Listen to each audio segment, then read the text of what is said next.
You will hear a telephone conversation between the organizer of a park run and a woman who wishes to take part in the run. First, you have some time to look at questions 1 to 6.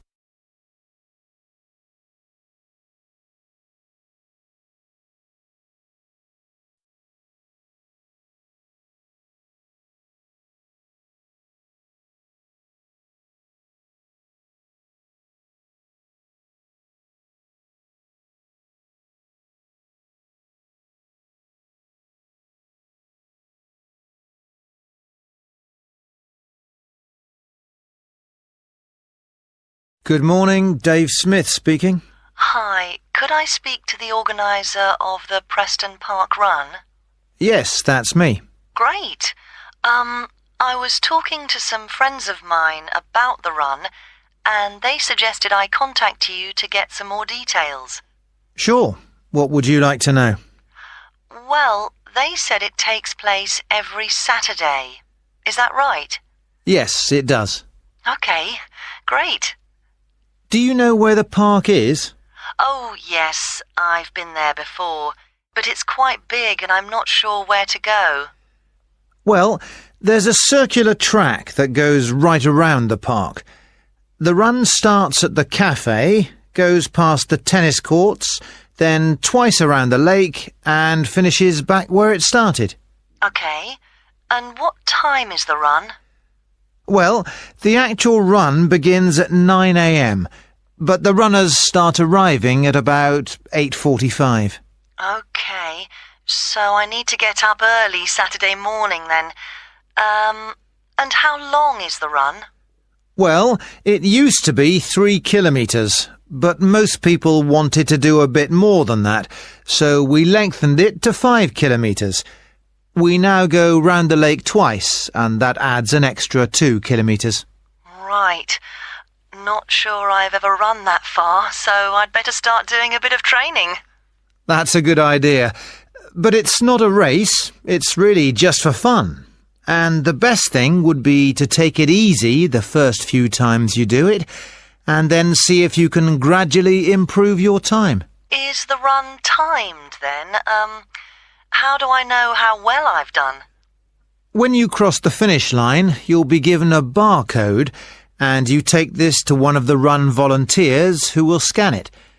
Then you can get your time online when you go home. Oh, I see. You collect all the results. Exactly. I see. That's great. So, how do I register? Well, there are several ways. I could take your details over the phone, but it's much easier if you do it using the website. Okay, good. I think that's probably all I need to know for now. Oh yes, does it cost anything to register, or do you collect money each week? Well, it doesn't cost anything to register, but we do charge for the run. In fact, we have just increased the charge to £1.50.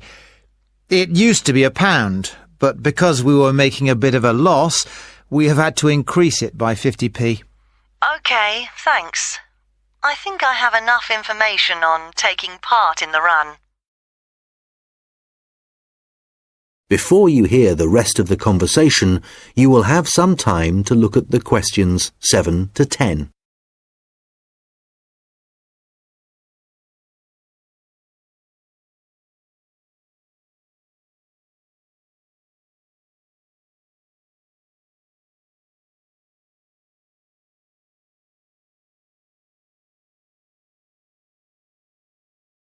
Now listen and answer questions 7 to 10.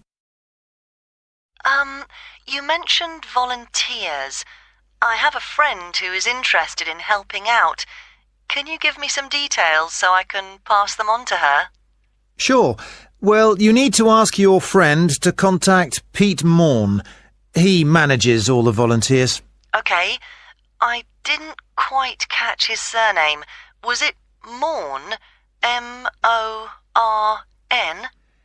No, just a bit more complicated. It's M-A-U-G-H-A-N.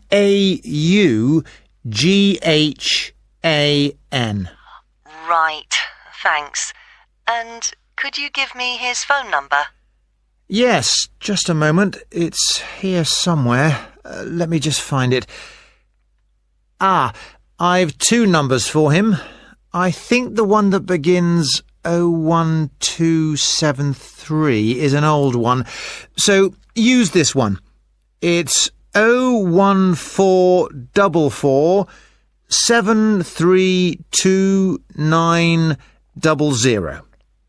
Okay, got that. Can you tell me anything about the volunteering? Like what kind of activities it involves? Sure. Well, we need volunteers for basic stuff like setting up the course. We have to do that before all the runners arrive. Okay, so that's a really early start. Yes, that's right. But if your friend would prefer to arrive a bit later, she can also help with guiding the runners so they don't go the wrong way. I see. I believe you do a report on some of the races. Yes, that's right. In fact, we do a weekly report on each race, and we always try to illustrate it. Okay. Well, my friend really likes taking photographs. She's just bought a new camera. Actually, that would be great. I don't know whether Pete has anyone to take photographs this week. Oh, I'll let her know. OK, good. Could you ask your friend to phone Pete and let him know? Yes, I will. OK, thanks. Goodbye. Goodbye. That is the end of section 1. You now have half a minute to check your answers.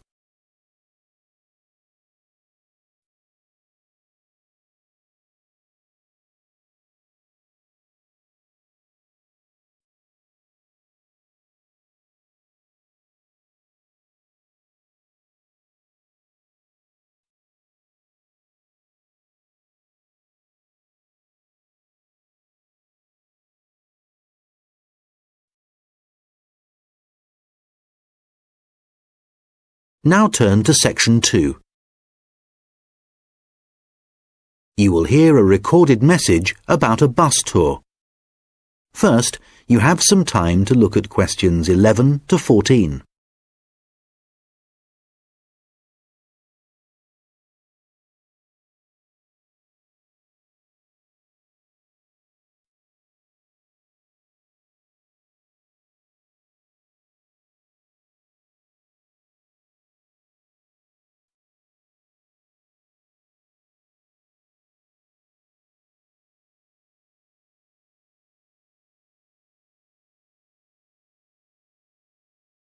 Thank you for calling the phone line for the Pacton-on-Sea bus tour. This is a recorded message lasting approximately 4 minutes, and it provides general information on the town bus tour. Pacton-on-Sea is a beautiful West Coast town and has attracted tourists for many years. One of the best ways of getting to know the town is to take the bus tour, which provides a wonderful viewing experience from one of our open-top buses. The tour is a round trip of the town, and there are a total of 4 stops where passengers can get on and off the bus. A lot of people start at the first stop, which is at the train station, as this is where many tourists arrive in the town. The next stop after the station is the aquarium, which is famous for its dolphin show, and which has recently expanded to include sharks. This is well worth a visit and is very reasonably priced. Leaving the aquarium, the bus tour goes along the coast road and after a few kilometers comes to the old fishing village, where you can get off to stroll along the waterfront. There are some original buildings here, but most of the area has been modernized and is now used as a harbor for all kinds of sea craft, including yachts and some amazing powerboats. The tour then heads off to the last stop, and this is where most of the shops are. So for those of you keen to do a bit of shopping, this is the place for you. Our advice is to go to this part of the town in the morning, when it is relatively quiet. It does get very busy in the afternoons, especially at the height of the season. This area of the town includes an ancient water fountain where many people like to have their photograph taken, so do look out for this. Before you hear the rest of the conversation, you will have some time to look at the questions 15 to 20.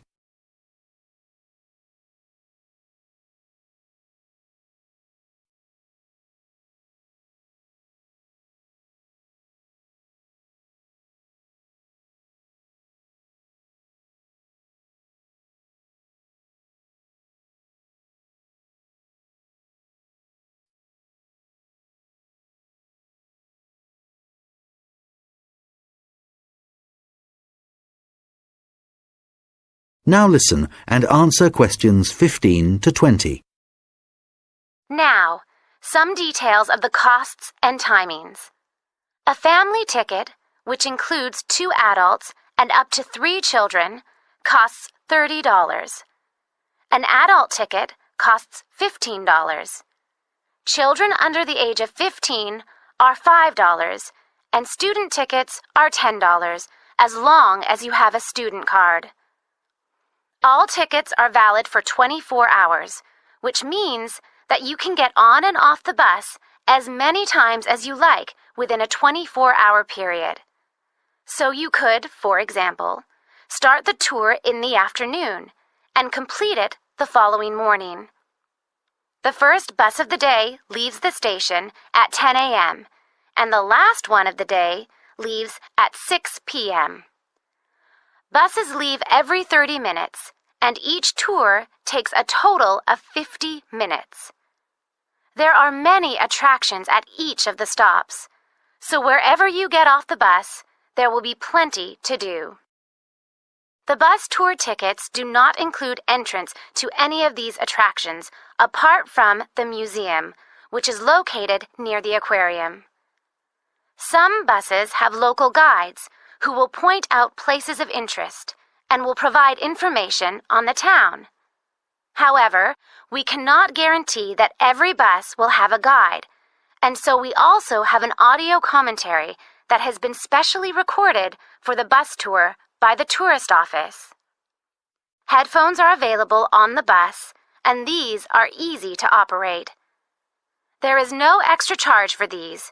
Just plug in, select the required language, and adjust the volume.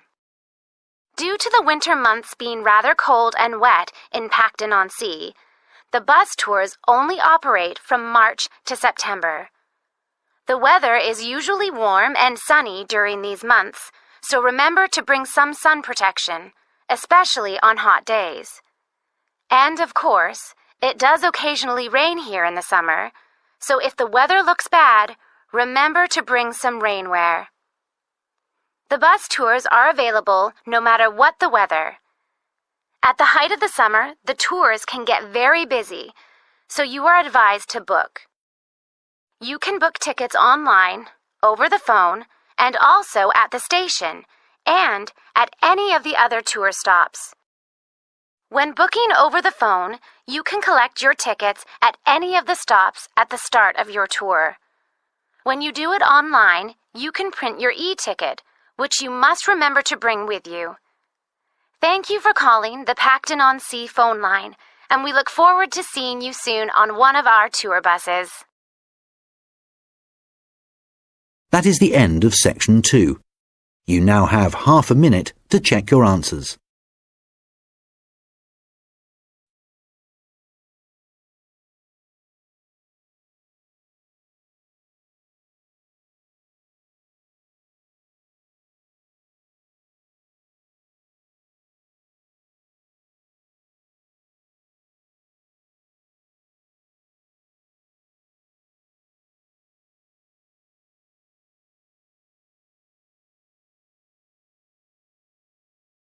Now turn to section 3.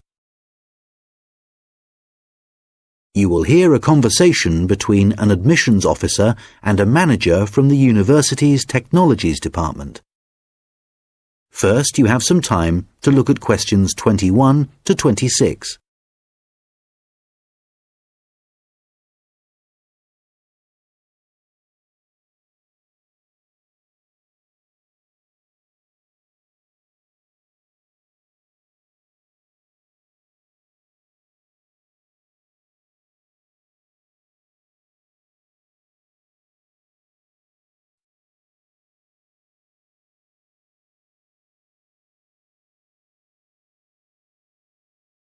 Hello, I'm Randy Agotra from the Technologies Department. Ah, yes, good. I'm Dave Hadley. Thanks for coming to see me. That's okay. I believe you want us to do some work for you. Yes, that's right. I'm responsible for student admissions to the college, and I use a computer system to help process student enrolments and to do the timetabling. But it really doesn't suit the way we work these days. It's over 10 years old, and although it was fine when it was first introduced, it's just not good enough now. Okay, what problems are you experiencing? Well, 20 years ago, the college was quite small, and we didn't have the numbers of students or tutors that we have now. So the system can't handle the increasing volumes? Well, there's a lot more data now, and it sometimes seems the system has crashed, but in fact, it just takes ages to go from one screen to the next. Right. Is that the only problem?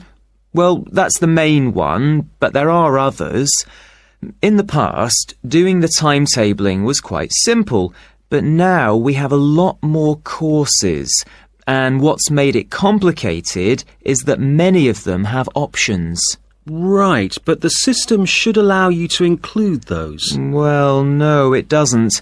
It was supposed to, and a few years ago we did ask someone from the Technologies Department to fix it, but they never seemed to have the time. Are there any other issues with the system?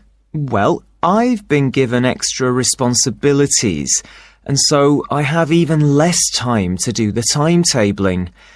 If there was anything you could do, Randir, to make the process more efficient, that would be really helpful. Well, it sounds like you could do with an assistant, but that's obviously not possible. So what about having an online system that students can use to do their scheduling? How would that work?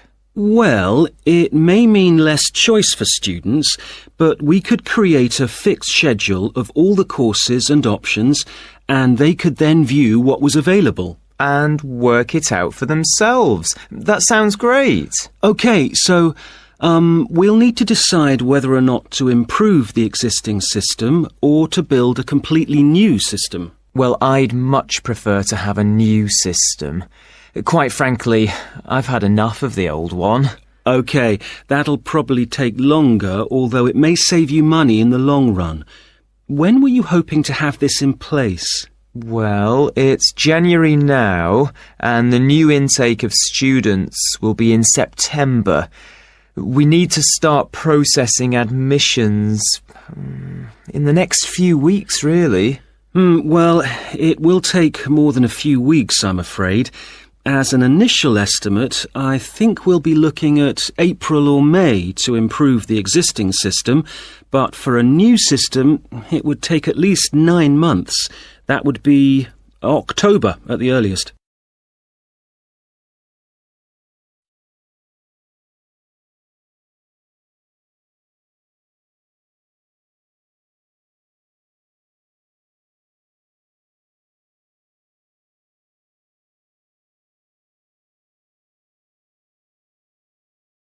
Now listen and answer questions 27 to 30. What are the next steps if we are to have a new system? Well, the first question is, do you have support from your senior management? Yes, I've already discussed it with them, and they're also keen to get this work done. Okay, because I was going to say that's the first thing you need to do, and without that we can't go ahead. Yes, I've done that. That's good. Actually, they mentioned that there's probably a form I need to complete to formally start the project. Yes, that's the next thing you need to do. I'll send you an email with a link so you can fill it in online. It's called a project request form. Okay, great. And then what happens? Well, I have a list of things, but I think the third thing you should do is see Samir. He's our analyst who will look at the system and identify what needs to be done. Okay, can you send me his contact details and I'll set up a meeting with him? OK, that's good. So we should soon be able to get a team together to start the work. Some members of our team work in different locations, so it's not easy to have face-to-face meetings. That's okay. I'm used to having conference calls, providing they're not late at night. Right, so I'll send you details of the team, and if you could set up a call, that would be great. Okay, I'll do that. Thanks. That is the end of section 3. You now have half a minute to check your answers.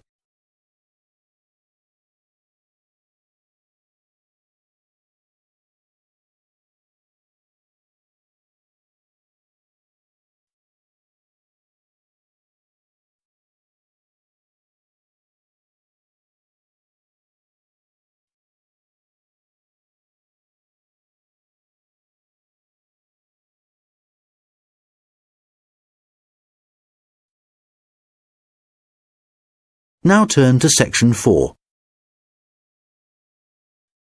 You will hear a lecture about how the production of ceramics, such as plates, pots and glass, first began. First, you have some time to look at questions 31 to 40.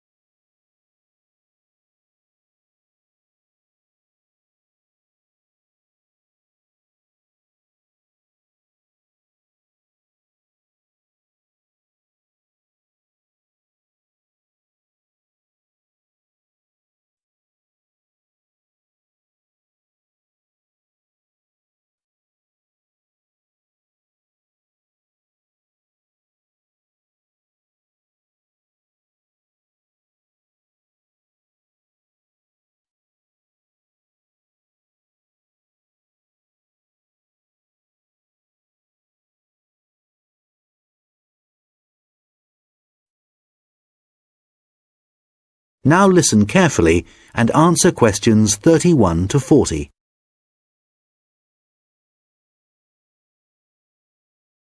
Hi everyone. Today I'm going to be talking about the origins of ceramics. So first of all, let's start off with, what is a ceramic? Well, generally speaking, ceramics are what you get when you apply heat to certain inorganic, non-metallic solids and then allow them to cool. And examples of ceramics are everyday things like earthenware pots, crockery, glassware, and even concrete. So how did it all begin? Well, it all started around 29,000 years ago, when humans discovered that if you dig up some soft clay from the ground, mould it into a shape, and then heat it up to a very high temperature, when it cools, the clay has been transformed into something hard and rigid. And so what did those first humans do with their discovery? Well, they created figurines, which were small statues and which depicted animals or gods or any shape that the clay could be moulded into. And all this activity was centred around southern Europe, where there is also evidence of ceramics that were created much later. The early humans also found a practical use for their discovery, such as storing things like grain, although there were drawbacks. The pots were porous, so that although they could carry water in them, it wasn't possible to store it over a long period. And also they were quite brittle and shattered very easily if they were dropped. But despite these problems, it was many thousands of years before there were any improvements. In China, at around 200 BC, they discovered that by adding minerals to the clay, they could improve both the appearance and the strength of the ceramics. But it took nearly 1,000 years before they perfected the process to produce high-quality ceramics known as porcelain. And once they had perfected the process, they kept it a secret for another 1,000 years. Compared to the first ceramics, porcelain was lighter, finer, harder, and whiter, and became an important commodity in China's trading with the rest of the world for hundreds of years. In fact, it became so valuable that it was known as white gold, and spies were sent to China to discover what they did to the clay to produce such high-quality merchandise. It wasn't until the 18th century that the secret began to unravel. A German alchemist called Johann Friedrich Böttger was asked by the king to make gold out of lead. Unfortunately, Böttger failed to achieve this and soon gave up. But in order to please the king, he attempted to make high-quality porcelain. And after many years of experimentation, he discovered that by adding quartz and a material called China stone to very high-quality clay, he managed to get the same results that the Chinese had been achieving for the last 1,000 years.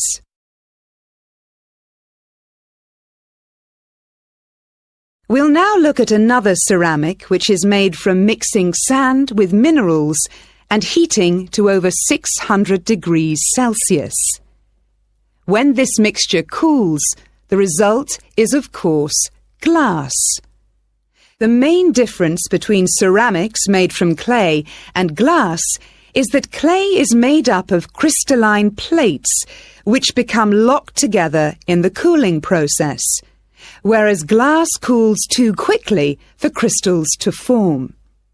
Apart from that, the process of heating up naturally occurring materials to transform them is the same. The origins of glass date back to 3500 BC, but it wasn't until the Roman Empire, 2,000 years ago, that the art of glass blowing and the practical uses of glass became more widespread. One of the more innovative uses was to use it in windows, as up until then they had just been holes in walls. It must have been very drafty in those days.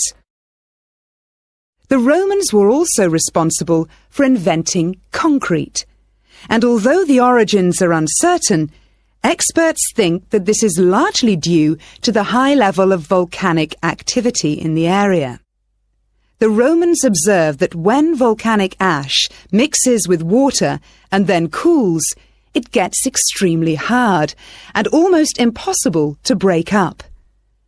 The chemical reaction that follows is very complex and continues for many years, and the concrete just keeps getting harder. Evidence of this are the numerous Roman remains that are still standing, many of which are almost completely intact. One of the most important facts about concrete for the Romans was that it can be created underwater.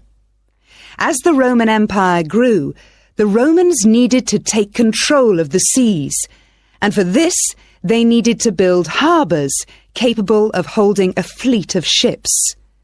Pouring concrete mixture into the sea immediately started the hardening process, and rather than just dissolving in the mass of water, the substance was tough and long-lasting. This strange characteristic of concrete made a significant contribution to the success of the Roman Empire.